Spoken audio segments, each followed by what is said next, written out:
नमस्ते। Good morning. तो आज हम सब अपने पेरेंट्स, अपने टीचर्स, अपने मास्टर, अपने गुरु के आशीर्वाद से आज की जर्नी को स्टार्ट करते हैं।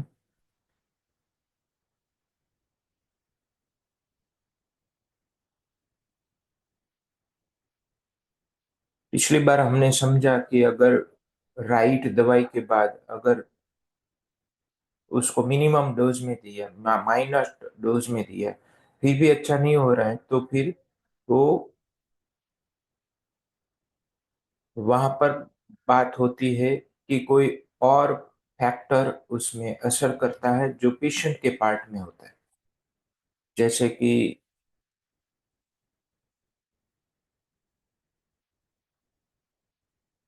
कोई एरर आती है उसकी डाइट एंड रेजिमेन में, उसकी लिविंग में कोई ऐसी एरर है जिसने बीमारी को या फिर मेडिसिनल एक्शन को लंबे टाइम तक कर दिया। That is not because of small dose. बराबर, वो बात हमने कल सीखी। Aphorism.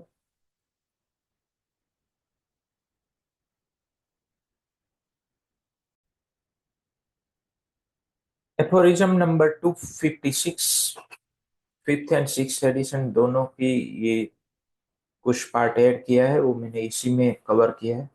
On the other hand, दूसरी तरफ, if the patient mentioned the occurrence of some press accidents and symptoms of importance, signs that the medicine chosen has not been strictly homeopathy. अगर हमारी दवाई के बाद कुछ नए इंसिडेंसेस बने, एक्सीडेंट्स हुए, या कोई इंपॉर्टेंट सिम्टम्स देने लगा पेशेंट, नहीं आए, तो ये क्लियर कट साइन है कि हमारी जो दवाई है वो स्ट्रिक्टली होम्योपैथिक मेडिसिन नहीं है। Even though he should good naturedly assured us that he feels better, भले ही वो काफी अच्छे तरीके से हमें बता रहा हो कि उसको अच्छा लग रहा है, फिर भी ये पार्ट ऐड किया हुआ है। As is not infrequently the case in phthisical patients with lung abscess, ये सिक्स एडिशन में ऐड किया हुआ है कि क्योंकि ये थाइसिकल पेशेंट में लंग एब्सेस के साथ ऐसा फ्रीक्वेंटली होता है, ऐसे केसेस में we must not believe this assurance. हमें ये एश्योरेंस जो हमें खातरी दे रहा है कि भाई उसको अच्छा लग रहा है, उसको बिलीव नहीं करना है। But regard he state as aggravated as it will soon be perfectly apparent at it is. लेकिन हमें स्टेट को एक एज एग्रावेशन यानी कि डिजीज प्रोग्रेस की तरह मानना है, यानी कि प्रोग्नोसिस बेड की तरह मानना है, क्योंकि ये जल्द ही उसी स्वरूप में परफेक्टली आ जाएगा जिस तरीके से पेशेंट बता रहा है, उससे उल्टा। यानी कि वो काफी हद तक बीमार फील करेगा। 257, the true physician will take care to avoid making favorite remedies of medicines, the employment of which he has, by Shankar, perhaps found often useful, and which he has had opportunities of using with good effect. If do so, some remedies or rarer use, which would have been more homeopathically suitable, consequently more serviceable, will often be neglected. तो सच्चा physician इसको काफी avoid करने में ध्यान रखेगा। क्या avoid करने में? तो कि फेवरेट रेमेडीज को बनाने में अवॉइड करेगा। किसकी फेवरेट रेमेडीज? खुद की फेवरेट रेमेडीज की। भाई उसको एज फॉर एग्जांपल कि बाय चांस ये दवाई इस एक एक डिजीज में वो अच्छी तरीके से काम की, तो अब वो बार बार उसी गुड इफेक्ट के साथ अपॉर्चुनिटीज को लेने में अपने आप को वो उस फेवरेट रेमेडी बनाने में अवॉइड करेगा। इफ यू डू सो, अगर वो ऐसा करता है, तो जो रेयरर यूज की कुछ दवाइयां है, वो जो वाकई होम्योपैथिकली सुटेबल है, वो जो काफी सर्विस अच्छी तरीके से दे सकती थी, वो दवाई निग्लेक्ट हो जाएगी, बार बार निग्लेक्ट होगी, क्योंकि उनको अपनी जो फेवरेट दवाई है वो दवाई देने में वो हिचकिचाएंगे नहीं, उनको लगेगा कि ये सही हो जाएगा। लेकिन my dear friends, rarer remedy या फिर जो वाकई सर्विस, कुछ दवाई ऐसी है जो सर्विसेबल होती है, वो छूट जाएगी ऐसा करने से।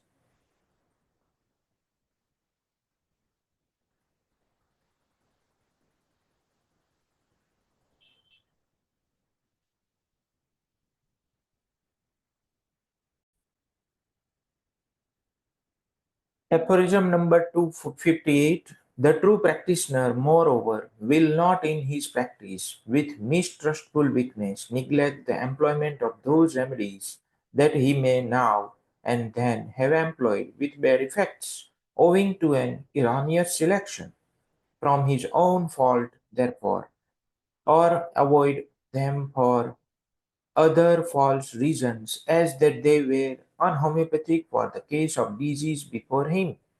He must bear in mind the truth that of medicinal agents that one alone invariably deserves the preferable preference in every case of disease, which correspond most accurately by similarity to the totality of the characteristic symptoms, and that no paltry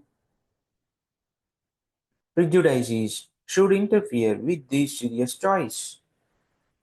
जो सच्चा practitioner है, सच्चा homeopathic practitioner है, वो अपनी अपनी practice में क्या ये नहीं करेगा, क्या नहीं करेगा, with mistrustful weakness neglect the employment of those remedies that he may now and then have employed with bad effects. उन दवाइयों को चॉइस करने में हिचकिचाएगा नहीं, निग्लेक्ट नहीं करेगा। ये वीकनेस होती है कि भाई कोई दवाई यूज की और उससे पेशेंट उसके बाद 15-20 दिन में अगर पेशेंट की डेथ हो जाती है, तो फिर वो वीक पॉइंट हो जाता है उस दवाई के साथ हमारा। तो वो इस वीकनेस के साथ वो मिसट्रस्ट नहीं करेगा दवाई को निग्लेक्ट नहीं करेगा कि इससे बैड इफेक्ट है, पेशेंट को ये हो गया। अभी या पहले कभी भी किसी भी टाइम फ्रेम में अगर कोई बैड इफेक्ट्स वाली दवाई इंडिकेट होती है, जो हमने एक्सपीरियंस किया है अपनी लाइफ में, तो उससे दवाई को निग्लेक्ट नहीं करना चाहिए। ये भी ध्यान रखना है। पहले हमने ये समझा आगे के एफोरिज्म में कि फेवरेट दवाई नहीं बनानी है, वो उसको बार बार यूज नहीं करना है, और रेयर दवाई को निग्लेक्ट नहीं करना है। अब जिन दवाई से हमें अच्छे रिजल्ट नहीं मिले या खराब रिजल्ट मिले, उन दवाई को भी हमें निग्लेक्ट नहीं करना है। Owing to an erroneous selection from his own fault. और ये बैड इफेक्ट्स क्यों आई थी? क्योंकि हमने गलत चॉइस की, क्योंकि उसमें हमारा ही फॉल्ट था। और avoid them for other false reason, और या फिर उसको हम अवॉइड करेंगे कोई दूसरे गलत कारणों से, as that they were unhomoeopathic for the case of disease before him. क्योंकि ये लगता है कि उसके सामने जो केस आया है बीमारी का, उस केस के लिए ये अनहोम्योपैथिक दवाई थी। जैसे आगे के केस में जैसे हमें उसकी बैड इफेक्ट्स मिली, कोई हेडेक के केस में या फिर डायरिया के केस में या फिर वॉमिटिंग के केस में या फिर कन्वर्जन के केस में कोई दवाई की बैड इफेक्ट्स मिली, तो फिर वो दिमाग में छप जाता है या छूट जाती है उसकी असर कि भाई इस दवाई से इस केस में, ऐसे डिजीज के केस में मुझे अनफेवरेबल रिजल्ट मिला। तो फिर वो हम उसको निग्लेक्ट करने, दैट इज बाय नेचर। तो ये सब हम पढ़ रहे ताकि हम उसको ओवरकम कर सके इस नेचर को। इसीलिए हम ये सब पढ़ रहे हैं, हनुमान सर ने इसीलिए ये सब लिखा है। He must bear in mind the truth. हमें एक सत्य को दिमाग में रखना है कि that of medicinal agents that one alone invariably deserves the preference in every case of disease which correspond most। हमें एक ही दिमाग में एक ही ख्याल रखना है, वो क्या है?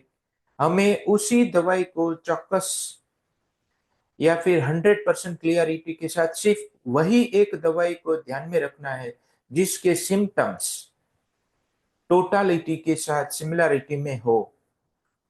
इससे कोई भी प्रिजुडाइजेस है वो इस सीरियस चॉइस के साथ कोई भी प्रिजुडाइजेस नहीं रहता है। माय डियर फ्रेंड्स, जब हम अनप्रिजुडाइज होने की बात कर रहे हैं, तो अनप्रिजुडाइज होने के लिए हमें सिर्फ यही ध्यान रखना है कि टोटालिटी में जो भी दवाई आ रही है उसमें से कोई भी दवाई इंडिकेट हो सकती है। ऐसा नहीं है कि ये दवाई हमने पहले एक बैड रिजल्ट के साथ हमने उसको एम्प्लॉय किया था, तो अब वो नहीं देंगे, तो ऐसा नहीं करना है।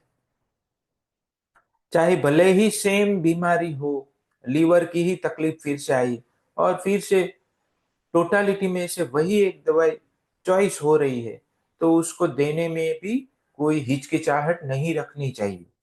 हनुमान सर ये कहना चाहते। 259. Considering the minuteness of the dose is necessary and proper in homeopathic treatment, we can easily understand that during the treatment, everything must be removed from the diet and regimen which can have any medicinal action in order that the small dose may not be overwhelmed and extinguished and or disturbed by an foreign medicinal irritant. जब भी हमने ये पहले समझा कि हमें minor test dose देना है, तो इसको ध्यान में रखते हुए होम्योपैथिक ट्रीटमेंट में ये काफी जरूरी और प्रॉपर भी है, सही भी है कि भाई माइनरनेस ऑफ डोज। तो माइनरनेस ऑफ डोज को ध्यान में रखते हुए हम सरलता से ये अंडरस्टैंड कर सकते हैं कि ट्रीटमेंट के दरमियान हमें डाइट एंड रेजिमेन में से उन सभी को रिमूव करना ही चाहिए जो मेडिसिनल एक्शन जिसके अंदर है। जिस जिस जो भी खाने पीने की चीज या रेजिमेन में कोई भी चीज ऐसी यूज करने में आए जिसकी मेडिसिनल प्रॉपर्टी हो, उन सब को रिमूव करना ही चाहिए, क्योंकि हमारी जो दवाई है वो काफी माइनर डोज के साथ है, जिससे वो स्मॉल डोज किसी ऐसी चीज से ओवरवेल्म ना हो जाए जो जिसके अंदर मेडिसिनल प्रॉपर्टी है, जो बाहरी है, फॉरेन है, उससे ओवरवेल्म ना हो जाए, उसके लिए हमें इन सब को रिमूव करना ही है। उसमें मेडिसिनल इरिटेंट में एग्जांपल दिया है फुटनोट में, the softest tones of distant fluid that in the still midnight hours would inspire a tender heart with exalted feelings and dissolve it in religious ecstasy are inaudible and powerless amid discordant cries and the noise of the day। जो काफी distant fluid, काफी काफी दूर से एक soft आवाज आ रही थी फ्लूइड की, रात में मिडनाइट आवर्स में, जो टेंडर हार्ट को, यानी कि जो जो हार्ट ऐसा है कि सॉफ्ट है, टेंडर है, उसको इंस्पायर करती है। टेंडर यानी काफी hard hearted we can say, उसको इंस्पायर करती है एक्सल्टेड फीलिंग में, यानी कि उसको सॉफ्ट बना रही है, एक्सल्टेड फीलिंग कर रही है, उसको उसको रिलीजियस एक्सटेसी में डिजॉल्व कर देगी, यानी कि वो उसको उन्माद में, आध्यात्मिक परम आनंद में ले जाएगी, ले जा रही है। वो इनऑडिबल हो जाएगी किस में, जब दिन की आवाज आ रही हो, काफी लोग रो रहे हो, तो उसमें वो पावरलेस हो जाएगी, वो इनऑडिबल हो जाएगी। उसी तरीके से अगर कोई स्ट्रांग पावर वाली दवाई खाने पीने में आई या रहन सहन में कुछ ऐसा आया, तो वो हमारी सॉफ्ट माइनर डोज को ओवरवेल्म कर देगी, उसकी असर नहीं आएगी। तो यही बात समझाना चाहते हैं इस एग्जाम्पल से। तो हमें ये काफी ध्यान में रखना है, हमारा डोज काफी माइनर है, तो हमें डाइट एंड रेजिमेन में काफी हमें समझाना होगा। इस पार्ट को काफी होम्योपैथ उसको छोड़ देते हैं। तो हम सबको ये, उसमें मैं भी आ गया, हम सबको ये सब काफी एप्लीकेशन में रखना होगा कि भाई हमें कौन सी चीज मना करनी है, कौन सी चीज नहीं करनी है। ऐसा नहीं है कि होम्योपैथी में हम राइट दवाई दे देंगे तो सब कुछ सही हो जाएगा, ये सिर्फ इतना पार्ट नहीं है। ये एफोरिज्म नंबर 3 में से हमने समझा सिर्फ इतना सक्षम नहीं है, लास्ट का पार्ट है कि ऑब्स्टेकल्स टू क्योर, इसको भी हमें रिमूव करना है। 260, aphorism number 260, hence the careful investigation into such obstacles to cure is so much the more necessary in the case of patients affected by chronic diseases, as their diseases are usually aggravated by such noxious influences and other disease causing errors in the diet and regimen which often pass unnoticed। इसीलिए जब भी हम careful investigation करते हैं पहली बार patient का, तो उसमें ऐसे ऑब्स्टेकल्स टू क्योर होते हैं, उसके बारे में भी इन्वेस्टिगेशन कर लेना है। ये भी काफी जरूरी है कि कोई भी क्रॉनिक केस को ट्रीट करने में, क्योंकि ये सब बीमारियां ऐसे ही नॉक्सियस इन्फ्लुएंसीज से एग्रावेट होती रहती है। डाइट एंड रेजिमेंट में कोई एरर आ जाए, डिजीज कॉजिंग एरर, उससे एग्रावेट होती रहती है। और ये जनरली पता नहीं चलता, उस तरीके से हो जाता है। हमें लगता है कि भाई जैसे हम समझ रहे हैं, और एप्लीकेशन में भी है हमारे कि साइकोलॉजिकल कॉन्फ्लिक्ट से ही बीमारी प्रोड्यूस होती है। हाँ, लेकिन उसको एग्रावेशन के लिए, उसको कंटिन्यूस रखने के लिए लाइफ में कुछ ना कुछ ऐसा डाइट एंड रेजिमेंट में पार्ट होता है जिससे ये कीप अप रहता है, ये डिजीज पार्ट कीप अप रहता है ऐसे कंडीशन। ये हमने हैमर में से उसको कोरिलेट किया है कि ट्रैक्स, वो ट्रैक्स है जो डिजीज को उसी स्थिति में रखता है, और उसको एग्रावेट भी किया जाता है हर साल। तो आज के सेशन को हम यहाँ स्थगित करते हैं। कल इसकी फुटनोट को पढ़ेंगे और आगे की जर्नी की ओर बढ़ेंगे। तब तक के लिए thank you, goodbye, take care, love you all.